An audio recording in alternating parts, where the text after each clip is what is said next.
Okay, we are going to have two sessions talking about the transmission of the Talmudim. I'm going to briefly touch on the Yerushalmi. I'm not going to go into detail about it because I did a whole separate mini course on the Yerushalmi, including a significant piece of tracing the story of the Yerushalmi's transmission. So I'm not going to rehash all of that, just kind of get some of the key pieces. So, but we'll start with the Yerushalmi, and then we'll get to the Bavli, and then the next session will be entirely about the Bavli's transition from being an oral teaching, really based in and taught in Bavel specifically, to a written teaching that was then disseminated across the wider Jewish world. Now, to begin, the Yerushalmi.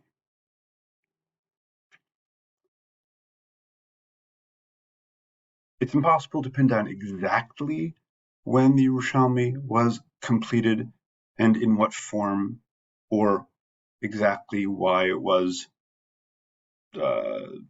it sort of stopped at that particular moment. But we have a pretty close window, and what we do know is that it was completed at a particular moment. It was finalized. There's a point after which there are no later rabbis mentioned, and there's clearly very little of the kind of the Bavli has. You can see there was a lengthy period of editorial redaction and expansion, etc. After the latest Amoraim that does not exist in the Yerushalmi. The Yerushalmi was done and in the final form that we have by around the year 400, give or take. It was then studied and preserved in Eretz Yisrael. We know this because it later texts that describe the minhagim of the Eretz Yisrael community, especially in contrast to those of the Babylonian community. The minhagim ascribed to the Eretz Yisrael community match things we find in the Yerushalmi. We know this because there are many fragments of the Yerushalmi in the Cairo Geniza. Those are texts that would have been put in there in the 9th to 12th centuries. But the Egyptian community was always very closely aligned with and connected with the Eretz Yisrael community more than the Babylonian community in the period of kind of competition between those centers in essentially the Gaonic period, the 6th to 10th century to 11th centuries. But we don't, at some point, perhaps at the beginning of that period, perhaps somewhere in the middle, it was put in writing, but we don't know when or how. There's basically no testimony to it at all, except that we know it survived. We do know that it was brought to Bavel in either in its complete form or in some form shortly after it was completed, because Amoraim in Bavel from shortly after 400 clearly know Yerushalmi Sugyot. They are responding to material that we have in the Yerushalmi. They are adapting and reworking entire Yerushalmi Sugyot. So it comes to Bavel very early. Nonetheless, there is no reference to or evidence of it being known or used as a composition, as a written text, or whatever in Babylonia throughout that time. In other words, it was clearly known in the early 5th century, and between, at which point it was essentially it was sort of incorporated into in what became the Babylonian Talmud.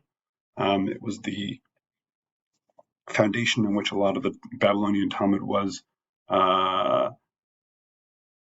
built, and then it seems to have been set aside as a kind of rough draft almost.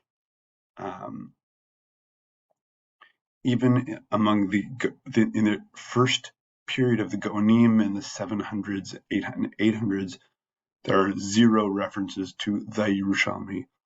We first have references from a Gaon in the 10th century, in the 900s, and that is in response to a question from a correspondent in the city of Kairouan in Tunisia,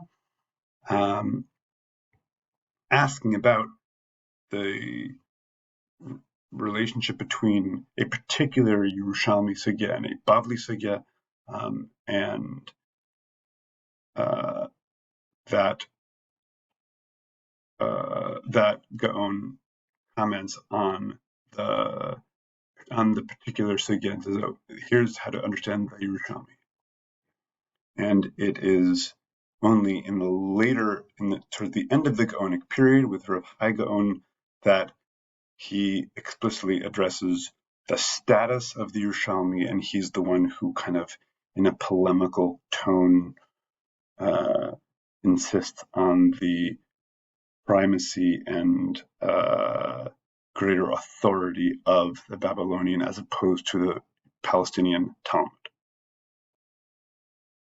Now, the interest in and study of the Yerushalmi seems to originate in the community of Kairouan.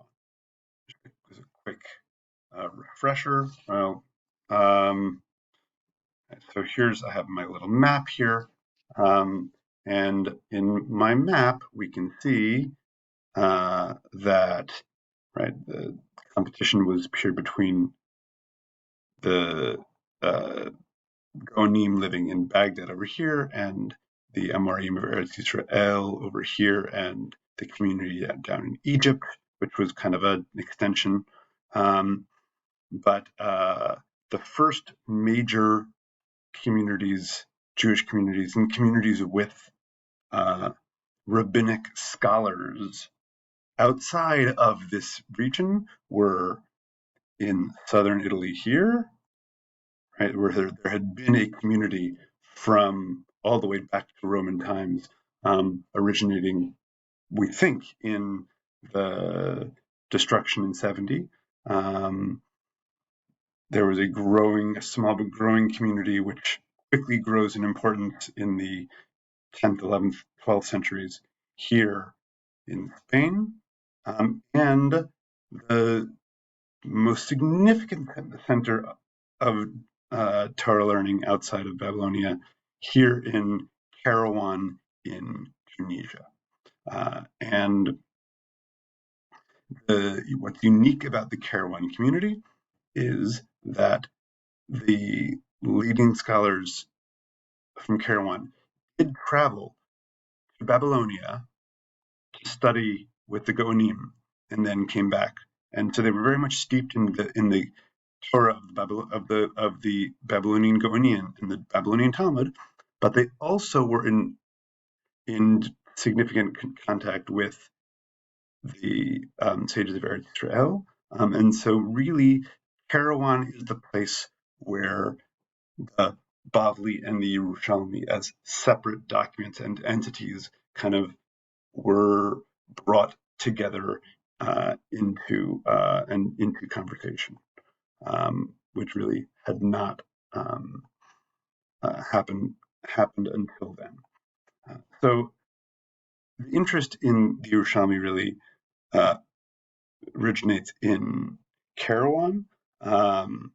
The Kairouan sages are the ones who address the questions to the Gaonim, which generate the Gaonim's comments about the Yerushalmi, just discussing Yerushalmi Sugyot, eventually declaring the Yerushalmi to be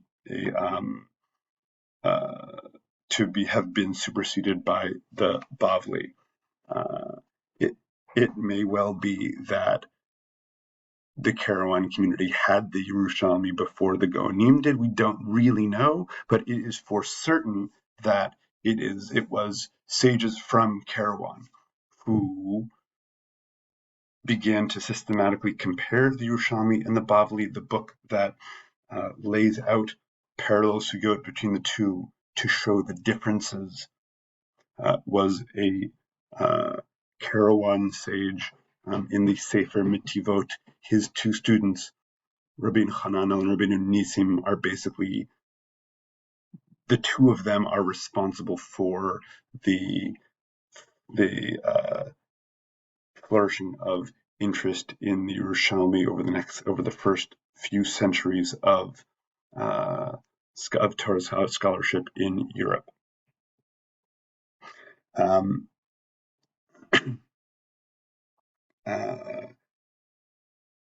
But the Yerushalmi, then, it mainly is known in Kairouan.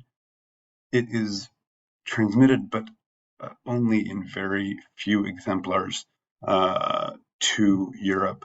Rishonim in Europe, in the period when there was real interest in the Yerushalmi, occasionally have recourse to reference to a written copy of the Yerushalmi, but mostly they are relying on second-hand account. They are drawing quotes of the Yerushalmi from the Sefer Mitivot, Rabbeinu Hananel, Rabbeinu Nisim, or another early source. That's why there were almost no manuscripts of the Yerushalmi, and why it barely survived through the medieval period until the printing press. It was first printed in Venice from the one extant 13th century manuscript. That manuscript was copied from the one known late 11th century manuscript, but once it was in print from the printing press in 1523, it was then a permanent part of the heritage. Now, the Bavli is a very different story on all levels. So first, there's no clear point of completion. There's a wide variety of dates that people use for the conclusion of the Bavli, because it is not closed and sealed in the way that other texts were. The Yerushalmi, we know, was just by the fact that it stopped developing. The Mishnah was in a very formal way. It was completed by Rabbi Yehuda Nasi and published and memorized and disseminated. And thereafter, the Mishnah was the Mishnah. It was a fixed text, and then people started writing commentary on the Mishnah,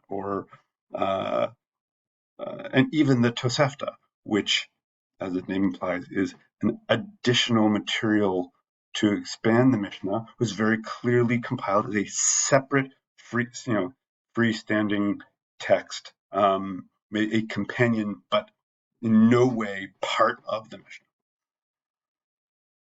The Bavli is not that way. The Bavli is comprised of sources, Braitot and Memrot, that are carefully edited, precisely worded, memorized. Those are kind of the building blocks, and all throughout that and around it and connecting it is what we call discussion, or shaklavitaria. Some of that discussion material, which is all in more discursive, less formal Aramaic, as opposed to the sources that are generally almost always in Hebrew.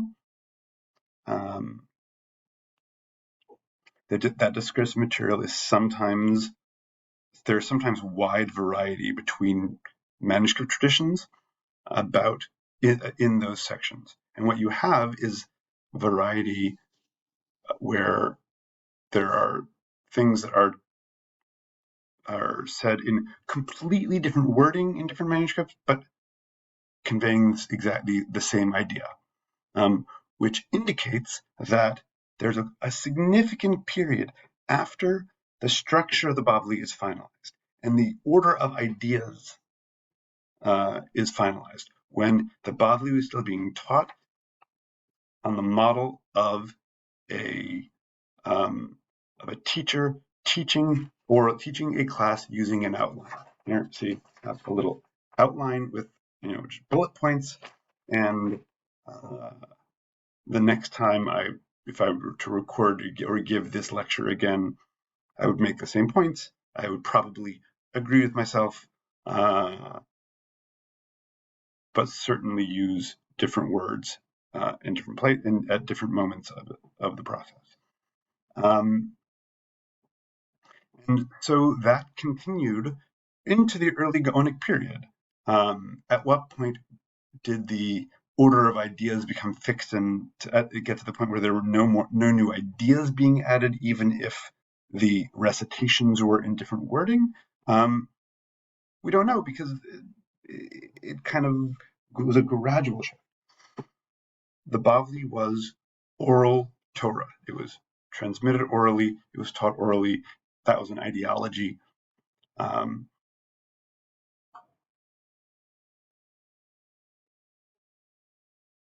to say it's an ideology is not just to say that they kind of, in a theological way, resisted putting the text in writing. In 750, the Muslims conquered that whole region and took over, and the Gaoni moved to Baghdad, which was the new seat of the Muslim Empire. They flourished in several of the early Muslim empires, and the Muslim culture was very much a written culture. It was they came from the desert. There was a tremendous amount of long distance travel.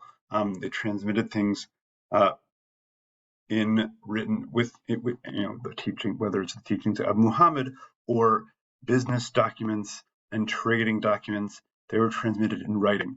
So surely after 750, and we know this from indirect evidence also, surely after 750, these texts were committed to writing. There were written exemplars, and yet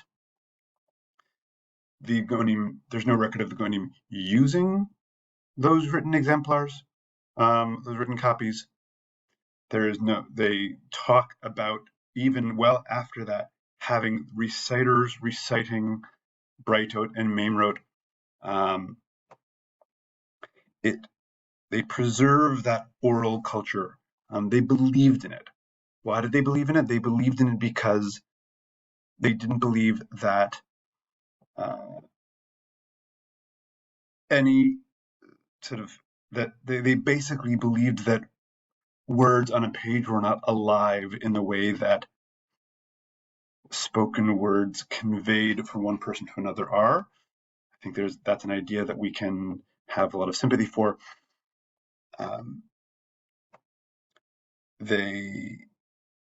But were committed to the idea that they were transmitting, they were the stewards of this tradition, they were passing it down, they were transmitting it and handing it on, and therefore they wanted to ensure that their students understood it properly in all of the meanings of properly. And properly can mean simply understanding its meaning correctly. It can also mean ideologically correct, and being faithful to the direction and force of the tradition, and both the specifics and the underlying values and principles. They also knew that a written text is open to manifold interpretations. Just think about the way that even the rabbis talk about midrash. Right? Midrash is a process, and this is the way that the rabbis describe midrash. It's not just me as a sort of a later person describing it. Midrash is a process of taking a written text, going through with a fine-tooth comb, picking up on the details of words, and pulling out new meanings, meanings that can go in all different directions, meanings that can conflict with each other, meanings people can find in a text sometimes both one meaning and its opposite. These are, very famous rabbinic stories that essentially make this very point. They know that, and they see the risk of their tradition also becoming, being opened up to many directions of interpretation once it is in writing. That is not the case when a teacher can transmit to acolytes, right? When we think of someone who's a student of so-and-so, we tend to think of someone who is following in the intellectual footsteps of their teacher. And that's who they wanted to transmit this tradition to. And so even when they got requests from communities around the Mediterranean for written exemplars for written copies of the Talmud, even when those requests came from scholars who had traveled to Baghdad and studied with them in person, they refused essentially for as long as they could. There comes a certain point where they can't, where the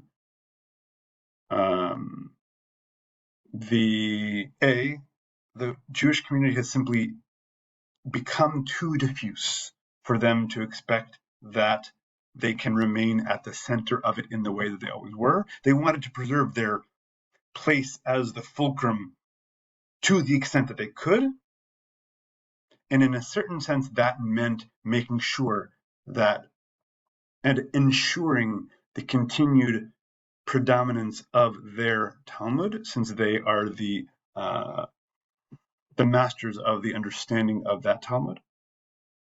And so, and as their influence, as their strength as a community wanes, as things become more difficult for them, they simply can't play the role they once did. They eventually start writing copies first of sections and then of the whole Talmud and sending them to communities around the Mediterranean. And that is this huge transition. It's a huge transition because this tradition has gone from oral to written. And from that point onwards, it will be studied and read as a written text. That will be the subject of our next session.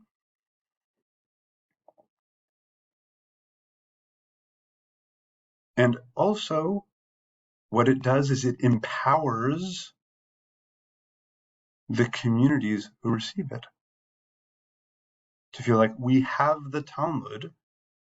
The communities that received it seemed to come to the very conclusion that the Gaonim in Bavel were afraid they would come to, which is, we have this written text. This is the text. It's not the Gaonim who are the authorities. It is not in them as people that the authority resides. It is in this text of which they had been the stewards, but now we can read the text for ourselves. We can make meanings ourselves. We can come to different understandings than they did some of the time.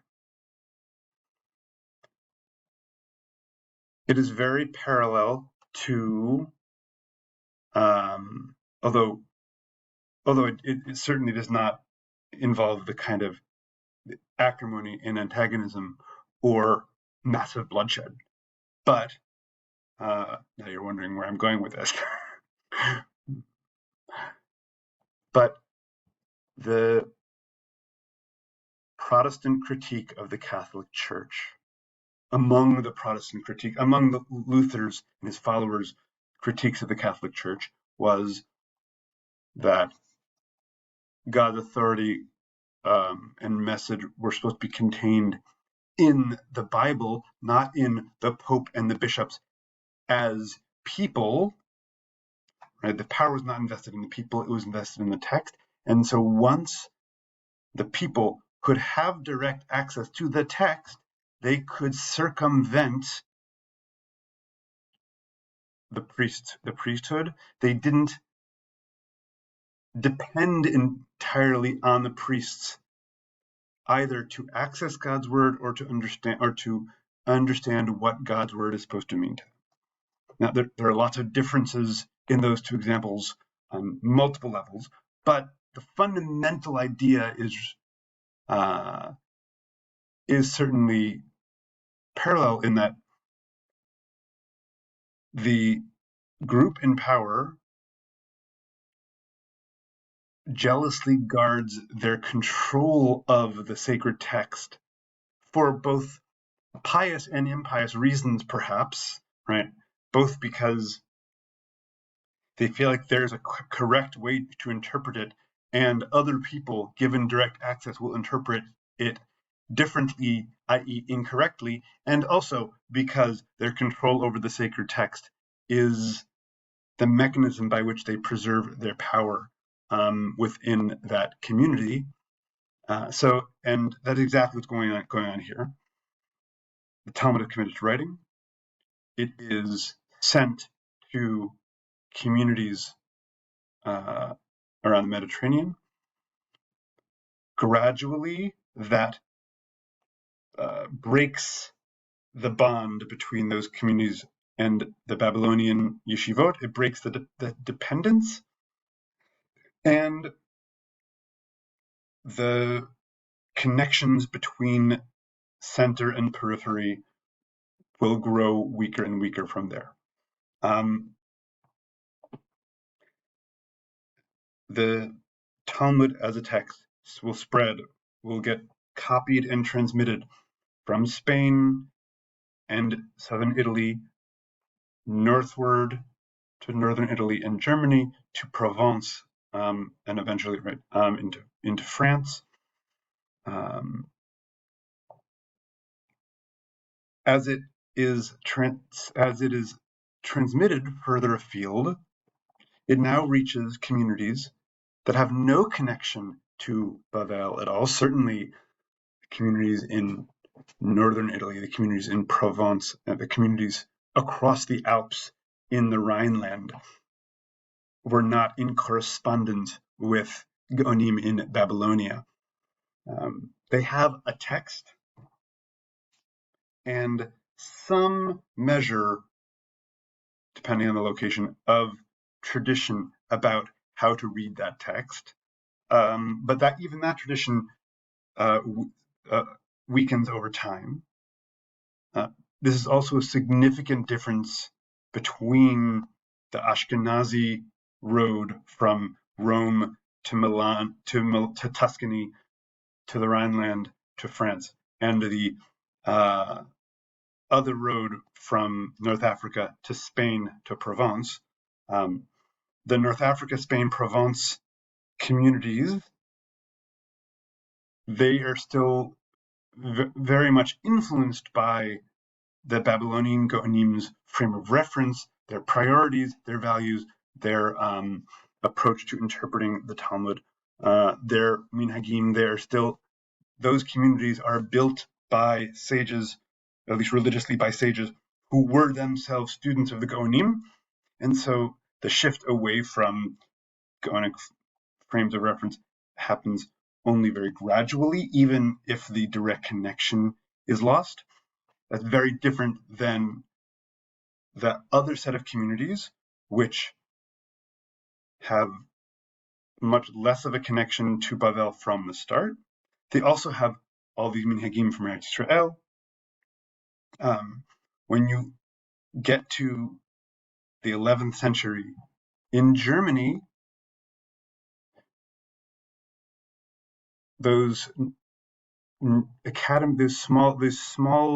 those nascent academies in the Rhineland are really reconstructing, rebuilding in a new way, like a new way of understanding the Talmud. Their understandings of specifics are still based on having learned it from those who had learned it from those who learned it from the Gaonim, but their frame of how they think about Talmud, what they think Talmud is supposed to be, what is most important to understand about it, is very, very different. And that kind of new frame of what it means to read Talmud, one that really is a whole new chapter that does not harken back to the Gaonim, crystallizes with Rashi, right? Those early couple of generations of Rhineland scholars who are crafting these new understandings and interpretations and new approaches. Rashi is their student, and he is the one who kind of takes all of the pieces and puts them all together into a comprehensive package, a comprehensive lens of and a comprehensive guide to the Talmud. Here's how to understand this text from beginning to end, and in going from beginning to end, right? He teaches a methodology, and he essentially teaches you what kind of text is this thing, the Talmud, and that is the genesis of the Ashkenazi culture of Talmud study and kind of the divisions between that and the Sephardi world and approach. We will continue next time in the next session talking about the implications of this shift from oral Torah in Bavel to written Torah in Europe, and understand a little more about what I mean by these different ways of interacting with and thinking about the Talmud as an authoritative source.